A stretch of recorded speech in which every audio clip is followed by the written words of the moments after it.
Well, happening right now, crowds of people are waiting for President Obama's arrival in Parma, and some in the crowd are not what you call fans of the president. We have both sides of the story covered, starting with the president's supporters. Let's check in with John Cossack. He's live at James Day Park, where the Secret Service have been busy for hours. So, John, how would you describe the mood there?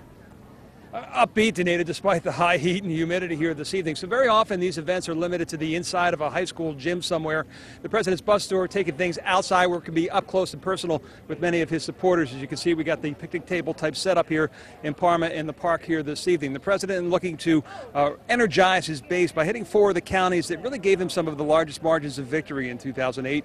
Numbers he needed to carry Ohio then and desperately needs this time around as well. The president will meet also for the first time with Natoma Canfield, the Medina woman who became the face of the Affordable Care Act. That won't be the focus, though, of the visit. It will be jobs and the economy and the decision to bail out the auto industry, which saves so many jobs in and around Parma. And that's important to note because the president, as new job numbers will be coming out in the morning, and they're expected to show the U.S. unemployment rate for June remaining above 8%. It was 8.2% in May.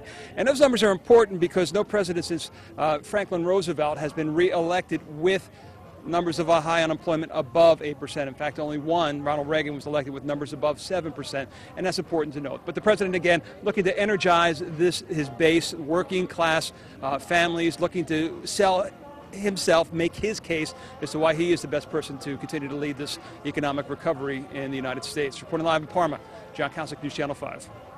Thank you, John. There is another bus tour following the same route as the president. It's for Republicans, and while Mitt Romney is not on board, two of his highest profile supporters are. Shay Harris is also live in Parma at the park and has a story of the GOP campaign swing. Shay.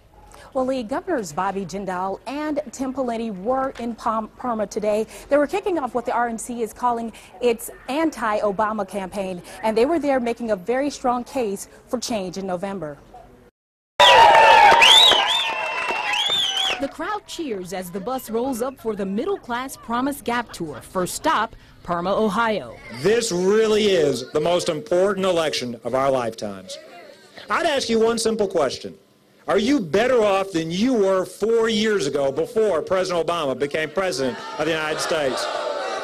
The two-day tour, sponsored by the Republican National Committee, is set to go through northern Ohio and western Pennsylvania, with Louisiana Governor Bobby Jindal and former Minnesota Governor Tim Pawlenty leading the charge.